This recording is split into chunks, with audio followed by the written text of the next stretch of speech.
Thank you for joining us today. You've had an extraordinary experience that you'd like to share with our audience. Can you start by telling us a bit about yourself? Of course. My name is Robert Johnson. I'm 42 years old, and I work as a high school science teacher in a small town in Oregon. I've always been a skeptical, rational person, someone who believes in facts and evidence. That is, until the day I died and came back. That's quite a statement. Can you tell us more about what happened? It was about 6 months ago. I was driving home late one night after chaperoning the school dance. It had been raining, and the roads were slick. As I was crossing an intersection, a truck ran a red light and slammed into the driver's side of my car. The impact was devastating. I remember a blinding flash of headlights, the sound of metal crunching, and then, nothing. That sounds terrifying. What happened next? The next thing I knew, I was floating above my own body. I could see the wreckage of my car, the flashing lights of ambulances and police cars. Paramedics were working frantically to revive me. It was surreal, watching them perform CPR on my lifeless body. I felt no pain, no fear, just a profound sense of peace. So you were actually dead at this point? Clinically, yes. I later learned that I had been pronounced dead at the scene. My heart had stopped for over 10 minutes. But while my physical body was lifeless, my consciousness was more alive than ever. What happened after you saw your body? I felt a gentle tug, like a current pulling me upward. Suddenly, I was engulfed in the most beautiful, warm light I've ever experienced. It was like being embraced by pure love. As I moved through this light, I began to see a figure approaching me. Can you describe this figure? It was Jesus. I know that might sound incredible, especially coming from someone who wasn't particularly religious before this experience. But there was no doubt in my mind. He radiated a love and compassion that was beyond anything I've ever known. His presence filled me with an indescribable joy and peace. What did Jesus say to you? He didn't speak with words, exactly. It was more like we communicated through thoughts and feelings. He welcomed me and told me that it wasn't my time yet. He said I had an important purpose to fulfill on earth. Then, he took my hand and said he wanted to show me something. What did he show you? It was like we were suddenly flying through time and space. I saw visions of the future, specifically, events that would unfold between September and December of 2024. Jesus told me these were critical months for humanity, a time of great challenges but also immense potential for positive change. Can you be more specific about what you saw?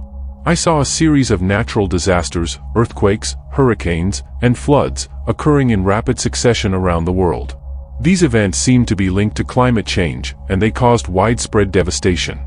But I also saw how these disasters brought people together in unprecedented ways. Nations that were once enemies put aside their differences to help each other. That's fascinating. Did you see anything else? Yes, I saw a major breakthrough in clean energy technology. Scientists unveiled a new form of fusion power that was safe, efficient, and could be implemented globally within a matter of years. This discovery had the potential to solve the world's energy crisis and dramatically reduce carbon emissions. I also witnessed a global spiritual awakening. People from all faiths and backgrounds were coming together, recognizing our shared humanity and the interconnectedness of all life. It was as if a veil had been lifted, and people could finally see the truth that had been there all along. These are incredible visions. Did Jesus explain why he was showing you these things? He told me that humanity was at a crossroads. The events of late 2024 would set the stage for the direction our species would take for generations to come. He wanted me to return to Earth to share this message, that we have the power to create a better future, but it requires us to come together and make conscious choices for the greater good. Did you see any specific dates for these events? Yes, I saw several key dates. On September 15, 2024, a massive earthquake will strike the Pacific Northwest. This will be the catalyst for the series of natural disasters I mentioned. On October 3, there will be a breakthrough announcement about fusion energy technology. November 11th will mark the beginning of the global spiritual awakening, triggered by an event that I couldn't quite see clearly. And on December 21st, the winter solstice, there will be a worldwide meditation event that will have a profound impact on the collective consciousness of humanity. That's quite specific. Did Jesus say anything else to you? He emphasized that while these events are likely to occur, the future's not set in stone. Our collective choices and actions can influence the outcome. He stressed the importance of love, compassion, and unity in facing the challenges ahead. How did your experience end? Jesus told me it was time for me to return. He said I had an important role to play in preparing people for what was to come. As he spoke, I felt myself being pulled back. The light faded, and suddenly, I was back in my body, gasping for air as the paramedics continued their efforts to revive me. You mentioned that Jesus showed you events from September to December 2024. We're now in early 2024. Have you seen any signs that your visions might be coming true? Yes, I have. Over the past few months, I've noticed an increase in seismic activity in the Pacific Northwest, just as I saw in my vision. Scientists have been warning about the possibility of a major earthquake in that region for years, and it feels like we're getting closer to that event. I've also been following developments in fusion energy research. There have been some exciting breakthroughs recently that seem to be leading up to the major announcement I saw for October. As for spiritual awakening, I've noticed a growing interest in meditation, mindfulness, and spiritual practices across all age groups and backgrounds. People seem to be searching for deeper meaning and connection in their lives. That's very interesting. Do you have any advice for people as we approach this critical time period? The most important thing is to cultivate love and compassion for yourself, for others, and for our planet. Practice kindness in your daily life. Reach out to those who are different from you and try to understand their perspective. Be mindful of your impact on the environment. Even small actions like reducing waste or conserving energy can make a difference when multiplied across millions of people. Stay informed about what's happening in the world, but don't let yourself be overwhelmed by negativity. Focus on solutions and positive actions you can take. And finally, take time for your own spiritual growth. Whether that means prayer, meditation, spending time in nature, or whatever resonates with you. Strengthening your spiritual connection will help you navigate the challenges ahead with grace and resilience. Thank you for that advice. Now, I'd like to dive a bit deeper into your experience. You mentioned that you weren't particularly religious before your near-death experience. How has your view on spirituality and religion changed? That's a great question. Before my experience, I considered myself an agnostic. I was open to the idea of a higher power, but I didn't subscribe to any particular religious beliefs. I was more focused on scientific explanations for things. Now, I have a much broader view of spirituality. My experience showed me that there's a reality beyond what we can measure and observe with our current scientific instruments. But interestingly, I don't see this as contradicting science. Instead, I believe that as our scientific understanding advances, we'll be able to explain more of these spiritual phenomena. My encounter with Jesus was profound, but it didn't make me adopt all the dogma of traditional Christianity. Instead, it opened me up to the core spiritual truths that I believe are present in all major religions: love, compassion, forgiveness, and the interconnectedness of all things. I now see all religions as different paths up the same mountain. They each have valuable teachings and practices, but none of them have a monopoly on truth. What matters most is how we treat each other and how we grow spiritually, not which specific beliefs we hold. That's a very inclusive perspective. You mentioned earlier that you've developed some new abilities since your experience. Can you elaborate on that? Certainly. It started shortly after I was released from the hospital. I began having vivid dreams that later came true. At first, I thought it was just a coincidence, but it kept happening. Then I started noticing that I could sense people's emotions, even when they were trying to hide them. It was like I could see an aura around them that changed colors based on what they were feeling. The most startling ability, though, is what I can only describe as a form of telepathy. Sometimes, I can pick up on people's thoughts. It's not like I can read minds on command. It happens spontaneously, usually when someone is thinking something intensely or when it's related to the future events I was shown. These abilities were overwhelming at first, and I struggled to control them. But over time, I've learned to manage them better. I've also learned to use them responsibly. I don't share everything I see or sense, only what I feel is necessary and helpful. That's incredible. Have you undergone any scientific studies to verify these abilities? Yes, I have. Initially, I was hesitant because I was afraid of being labeled a fraud or a lunatic. But a few months ago, I was approached by a team of researchers from a major university who were studying near-death experiences and their after effects. I agreed to participate in their study. They conducted a series of tests, brain scans, psychological evaluations, and controlled experiments to test my precognitive and telepathic abilities. While they're still analyzing the data, the preliminary results have been promising. They've documented several instances where I accurately predicted future events or correctly identified thoughts that test subjects were asked to focus on. The researchers are cautious about drawing conclusions, which I respect. They're looking for natural explanations, considering things like heightened intuition or subconscious pattern recognition. But they've also admitted that some of what they've observed is difficult to explain with our current scientific models. I'm hopeful that studies like this will help bridge the gap between spiritual experiences and scientific understanding. Maybe one day, we'll have a unified theory that encompasses both the physical and spiritual aspects of our reality. That would certainly be groundbreaking.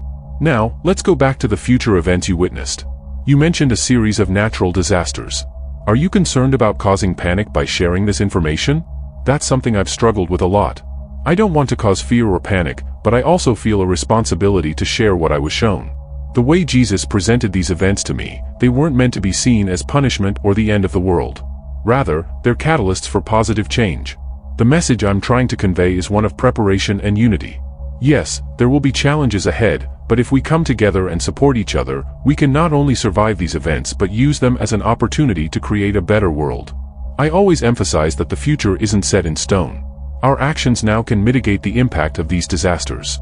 By raising awareness, we can encourage better disaster preparedness, stronger infrastructure, and more sustainable practices that might lessen the severity of these events. Moreover, knowing that these challenges are coming gives us a chance to cultivate the compassion and cooperation we'll need to face them. If we start practicing unity now, we'll be better equipped to come together when it really counts. That's a powerful message.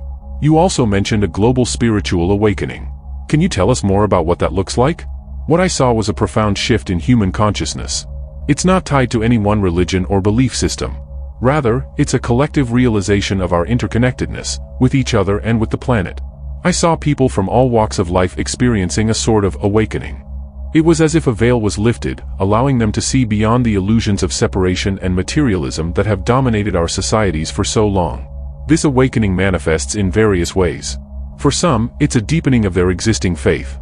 For others, it's a new openness to spiritual ideas they previously dismissed. Many people start to experience a sense of oneness with nature and a greater awareness of their impact on the environment. There's also a surge in interest in meditation, mindfulness, and other contemplative practices. People begin to realize the power of their thoughts and intentions to shape their reality. But perhaps most importantly, this awakening leads to a global outpouring of compassion and a desire to help others. I saw countless examples of people reaching out across cultural, religious, and national boundaries to support one another. It was truly beautiful to witness. That does sound beautiful. But it's quite a contrast to the world we see today, with so much division and conflict. How do we get from here to there? You're right, it is a big shift from where we are now. But I believe the seeds of this change are already being planted. More and more people are waking up to the need for a new way of living and relating to each other. The challenges we face, climate change, social inequality, political polarization, are pushing us to evolve. They're showing us that our old ways of thinking and behaving are no longer sustainable. The disasters I saw act as a wake-up call. They shock us out of our complacency and force us to recognize our shared humanity. In the face of such large-scale events, our differences suddenly seem much less important. But we don't have to wait for disasters to start making changes. Each of us can begin cultivating greater awareness and compassion in our daily lives. We can reach out to those who are different from us and try to understand their perspectives. We can make choices that consider the greater good, not just our individual desires. It's also important to remember that change often happens slowly, then all at once. The shift I saw doesn't happen overnight. It's the result of millions of small actions and decisions that eventually reach a tipping point. That's a hopeful perspective. Now, you mentioned a specific date, December 21st, 2024, when there will be a worldwide meditation event. Can you tell us more about that? Yes, this event stands out clearly in my memory. It takes place on the winter solstice, which has long been a significant date in many spiritual traditions. What I saw was millions of people around the world joining together in meditation at the same time. It wasn't organized by any one group or religion, it was a spontaneous, grassroots movement that spread through social media and word of mouth. The focus of the meditation was on healing ourselves, our relationships, our societies, and our planet.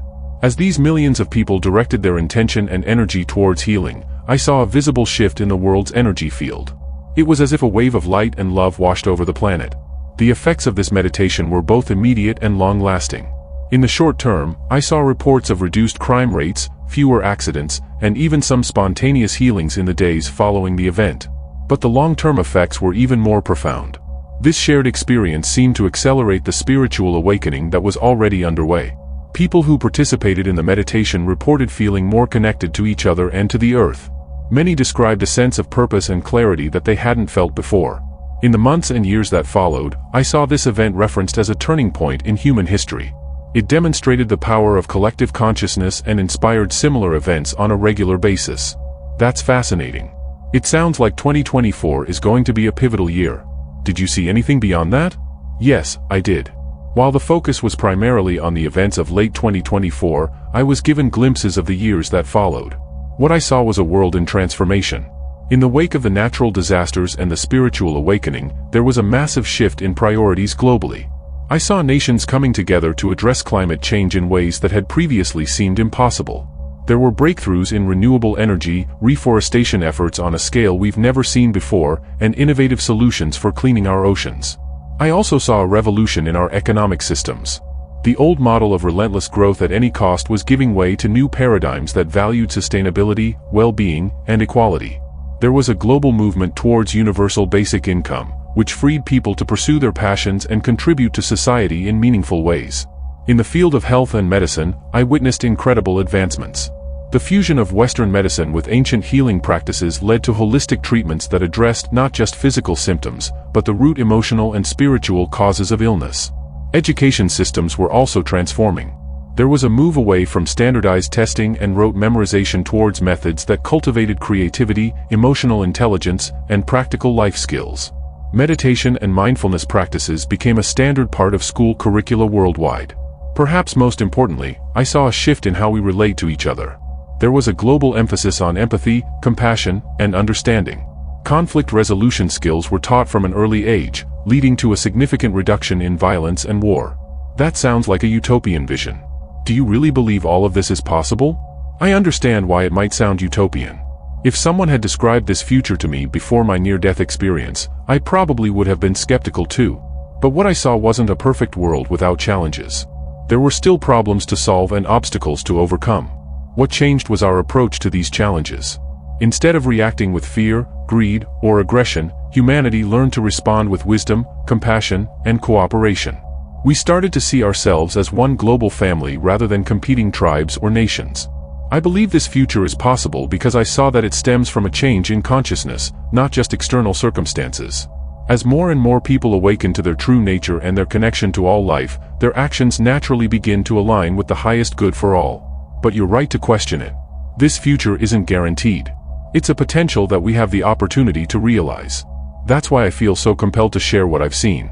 I believe that by holding this vision and working towards it, we increase the likelihood of it becoming our reality. That's an incredible story. How has this experience changed you? It's changed everything. I used to be so focused on the material world, on my career, on accumulating things. Now, I understand that what really matters is how we treat each other, how we care for our planet, and how we grow spiritually. I've become much more compassionate, more mindful of my actions and their consequences. I've also developed abilities I never had before. Sometimes I have vivid premonitions of future events. I can sense people's emotions and even their thoughts at times. It's as if my near-death experience opened up parts of my brain that were dormant before. Have you shared your experience with others? How have they reacted? At first, I was hesitant to talk about it. I was afraid people would think I was crazy or seeking attention. But as time went on, I felt a growing urgency to share what I had seen. I started small, telling my family and close friends. Their reactions were mixed, some were skeptical, others were fascinated. Eventually, I began speaking at local community centers and churches. To my surprise, many people were open to hearing my story. Some even shared that they had similar experiences but were afraid to talk about them. It's been incredibly rewarding to connect with others and help them understand that there's more to our existence than what we can see and touch. Have you encountered any skepticism or criticism? Absolutely. There are plenty of people who dismiss my experience as a hallucination caused by lack of oxygen to my brain. Some accuse me of making it all up for attention or financial gain. I understand their skepticism. I probably would have been skeptical too before my experience. But I know what I saw and felt. It was more real than anything I've experienced in my physical life. And I'm not asking anyone to blindly believe me. I'm simply sharing my story and encouraging people to be open to the possibility that there's more to our reality than what we currently understand. I'm sure many of our viewers are wondering, how has this experience affected your personal life? Has it changed your relationships or your daily routines? It's had a profound impact on every aspect of my life. My relationships have deepened significantly. I've become much more open and vulnerable with my loved ones, and I find I'm able to connect with people on a deeper level than ever before. My wife says I'm a different person now, more patient, more loving, more present. We've always had a good relationship, but now it feels like we're true partners in every sense of the word. We meditate together daily and often discuss spiritual topics that I would have dismissed before my experience. With my students, I've become more compassionate and understanding. I see each of them as souls on their own unique journey, and I try to nurture not just their intellects, but their whole beings. I've started incorporating mindfulness practices into my classes, which has had a remarkable effect on classroom dynamics and student well-being. As for my daily routines, they've changed dramatically. I start each day with meditation and prayer. I spend more time in nature, really appreciating the beauty and interconnectedness of all life. I've adopted a plant-based diet out of respect for animals and the environment. I've also become much more intentional about how I use my time and energy. I've let go of activities that no longer align with my values, and I'm constantly seeking ways to be of service to others. I volunteer at local community organizations and have started a support group for people who've had near-death experiences. One of the biggest changes is that I no longer fear death. My experience showed me that death is not the end, but a transition. This has given me a sense of peace and purpose that infuses everything I do. It sounds like your experience has truly transformed your life. As we near the end of our interview, what final message would you like to share with our viewers? I would say this: each one of us has the power to shape the future. The visions I was shown are not a fixed destiny, but a potential we can choose to create. Every act of kindness, every choice for love over fear, every moment of conscious awareness ripples out and affects the whole. Don't wait for the future to change. Be the change now. Practice compassion, for yourself, for others, for our planet. Stay open to the possibility of a greater reality beyond what we can see and touch. Cultivate your own spiritual connection, whatever that means for you. And remember, we're all in this together. The challenges we face as a species are opportunities for us to come together, to support each other, to create a world that works for everyone. The future I saw is beautiful beyond words, but it requires each of us to play our part. Lastly, I encourage everyone to really appreciate the gift of life. Each day is precious. Use your time here to grow, to love, to make a positive difference in whatever way you can.